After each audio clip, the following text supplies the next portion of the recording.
Good day all. This is TJ the Park Bopper coming to you today from Magic Kingdom Park. Today's mission, we're going to rank the 3 Omni Mover rides, including Buzz Lightyear's Space Ranger Spin, Voyage of the Little Mermaid, and of course Haunted Mansion. If you're ready to go with me on this trip of ranking the 3 Omni Mover rides, let's do it.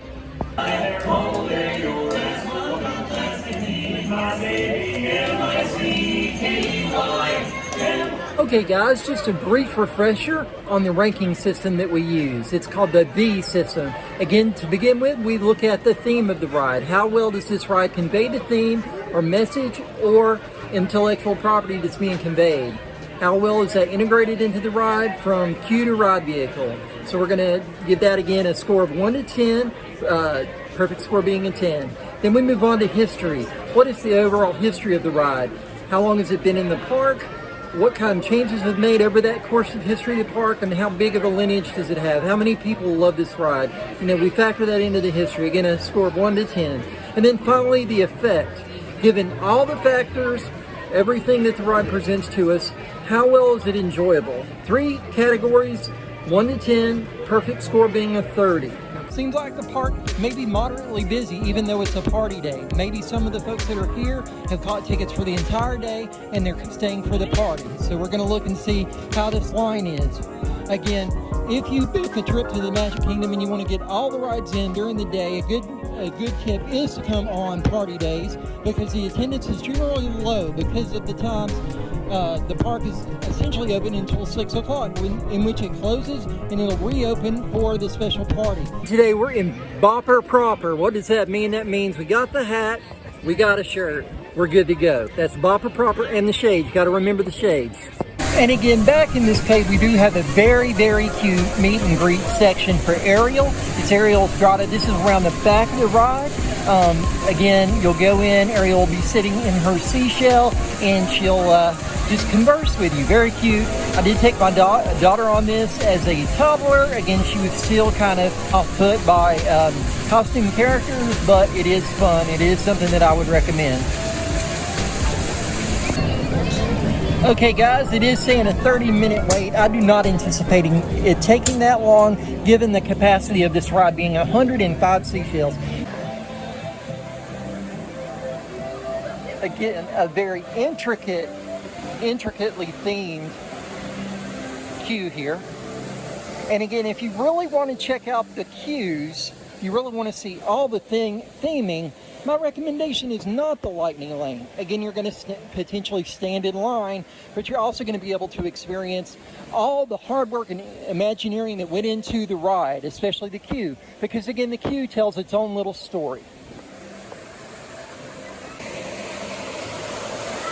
Always love the water features that you see in queues.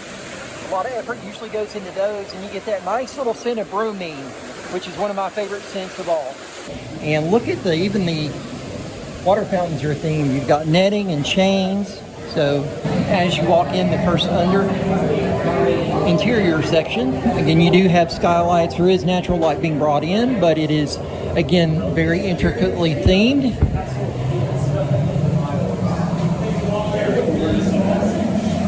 All right, we're looking at Scuttle's collection. That is this story of this section.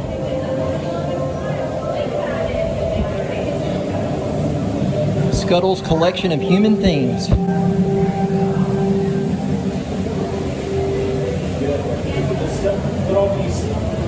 Got a boat icon, got a diver helmet, porthole.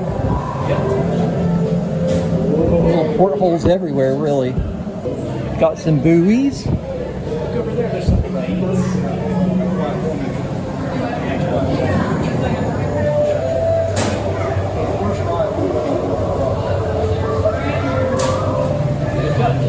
And guys, I tell you, of all the live action remakes, I am very excited to see the upcoming live action remake of The Little Mermaid.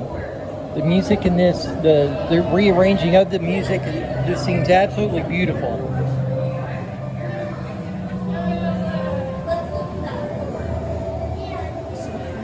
And again, open to the sky there above. Now in the fully enclosed section of the queue.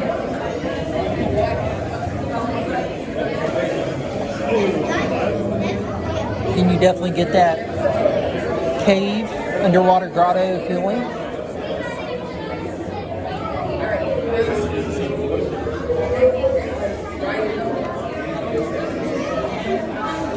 For this interior section, we are getting little pieces of exposed ship here with the wood, the plank wood on the ceiling.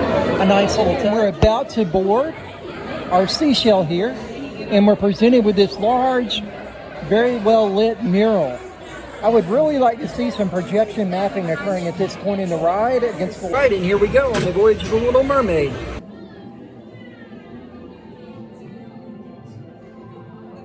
I experienced this attraction shortly before it opened officially on December 6, 2012, as an annual pass holder at the time.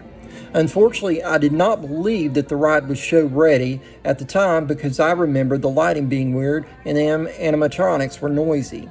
However, subsequent trips improved, and later trips with my toddler at that time proved charming.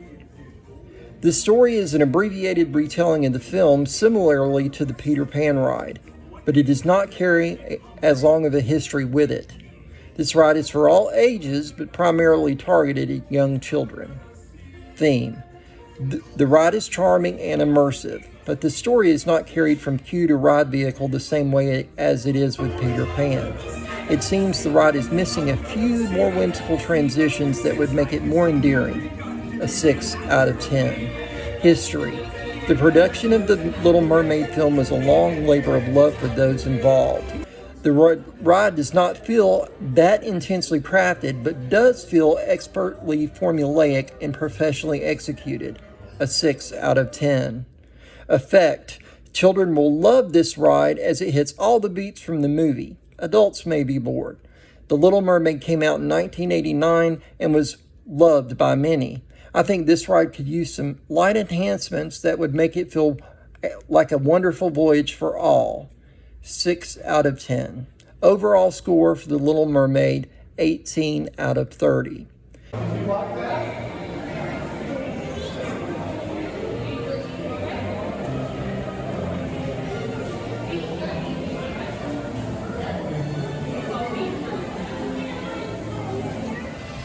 And as you can see, Voyage of the Mermaid is a really charming ride and a great first start to our ride and ranking of the 3 Omni Mover rides here at Magic Kingdom at Walt Disney World.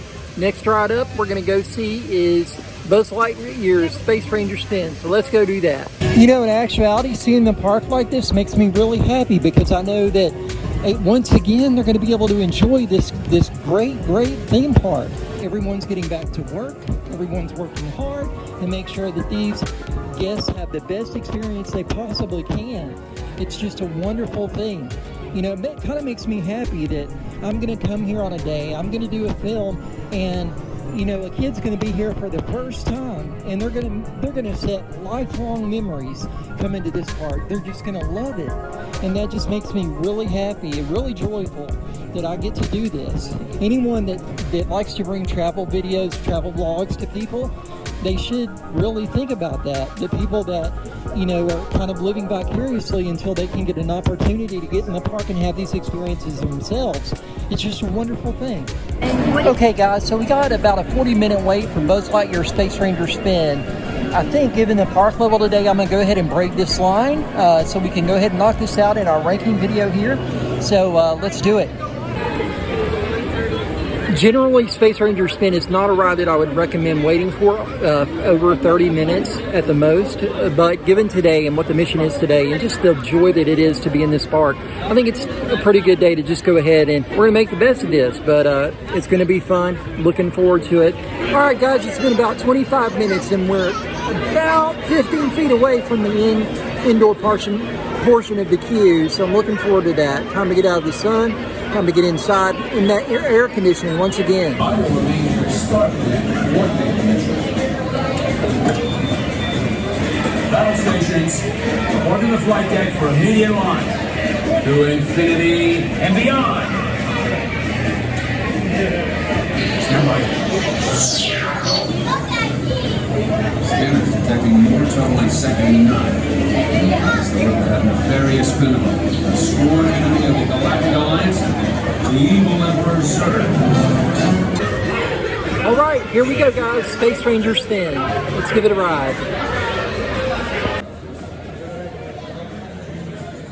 This is a re-theme of an existing ride that dates all the way back to 1972. If You Had Wings, an aviation ride brought to us by the defunct Eastern Airlines. It closed in January of 1989 and was re-themed to Delta Dreamflight. In October of 1997, that was closed and it transitioned again into its current attraction. Space Ranger Spin opened on November 3rd, 1998. My first trip in 1985, I rode If You Had Wings. Experiencing its Circle Vision 3D section, I felt like I was flying. But there was a disconnect between the Omni mover cart and the screen that could make you feel dizzy. I guess that's why I remembered it. And at that point in my life, I had never flown. Theme. In its current form, it's cute and interactive. Not as immersive as other rides on this list, it balances not being the least bit scary while offering amusing target practice. However, another Toy Story ride does it better. 5 out of 10. History. Story enhancement re-themes carry their previous history forward, but this ride does not. Still, it falls in line with the atmosphere of Tomorrowland and has been a welcome change to the existing attraction. 6 out of 10. Effect. Given the offerings that Disney provides per this intellectual property, the ride is pedestrian. However, it is a great ride for small children, perhaps hooking them the same way the park did for me in 1985. 6 out of 10. Overall score, 17 out of 30. So again, guys, Buzz Lightyear Space Ranger Spin, cute little ride. Definitely recommend it if you have small children. Shortest wait possible that you can look out for this ride, because again, other than the main animatronic as you see coming into the queue, there's not much story going on to get you on the ride, so it's really just about the game of the ride. So those are my thoughts. Again, as we make our way through Tomorrowland, I'm just reminded of my first trip to the Magic Kingdom and how wonderful that was. How the land has slightly changed over the years, just a little bit. Definitely, a lot of people, when you come into the park, you're going to go to your right as you come in the park, and you're going to go directly to Tomorrowland. Again, a lot of kids are going to be wanting to jump on Space Mountain. As that being the first roller coaster at the park, it still does seem like there's a little bit of a crowd here, but again, the weather is just really making this enjoyable today. All right, so we're going to come back across Tomorrowland's exit here through Main Street, USA.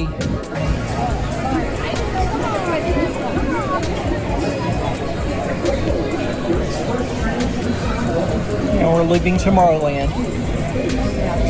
Beautiful day. We're here on the bridge. Really get that New England vibe. Crossing over to Sleepy Hollow Refreshments, Liberty Square. Okay, again today, it looks like that the Haunted Mansion is at an hour wait, but that's today's mission. That's what we're going to do. All right, guys, it's been about 15 minutes, and we're finally under the shaded part of the queue here. It's a beautiful day, but when the sun's directly on you, it can get a little uncomfortable, a little sweaty. So glad to be under the covered section now.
Whenever candlelights flicker with the air is deathly still.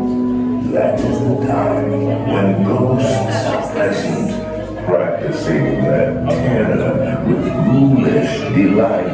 Welcome, foolish mortals, to the haunted mansion. I am your host, your ghost host. Almost as though you sense a disquieting metamorphosis. Is this haunted room actually stretching, or is it your imagination?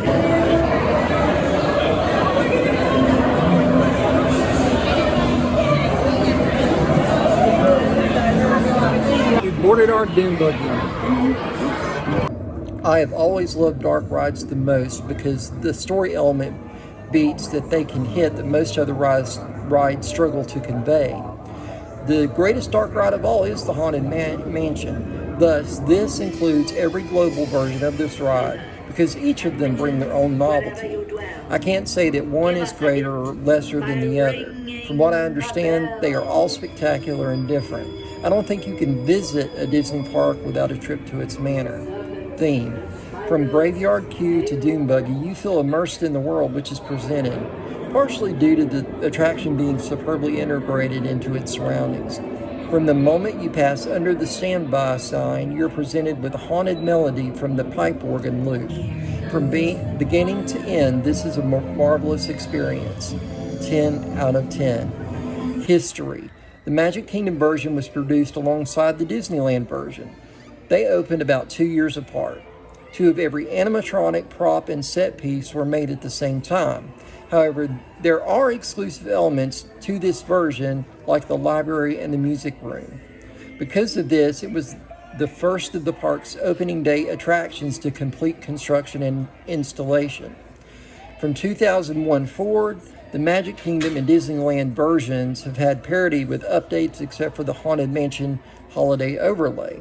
Soon our version will be updated once again to include Disneyland's Hatbox Ghost, a 10 out of 10. Effect. This is a spooky, goofy ride that pairs puns with the macabre. The music evokes the era which it was conceived, which is comforting because of this familiarity. Haunts feel alive in memory. 10 out of 10. And with that, we are done, folks. Again, thank you so much for joining me on today's trip, ranking and riding the 3 Omni Mover rides here at Walt Disney World's Magic Kingdom. Again, in third place, we have Buzz Lightyear Space Ranger Spin. In second place, we have Voyage of the Little Mermaid. And in first place, and no surprise to me, we have the Haunted Killer Ride. That, again, come to the Magic Kingdom and ride all 3 of these, but definitely if you want to catch a ride on the Haunted Mansion Dune Buggy. Again, with that, I am TJ the Park Bopper. It's been a pleasure sharing this day with you. If you like what I do, please vibe, jive, like, and subscribe. Vibe by ringing the notification bell. Jive by commenting below. Like this video and subscribe to my channel. And with that, I will play you out. Have a wonderful rest of your day.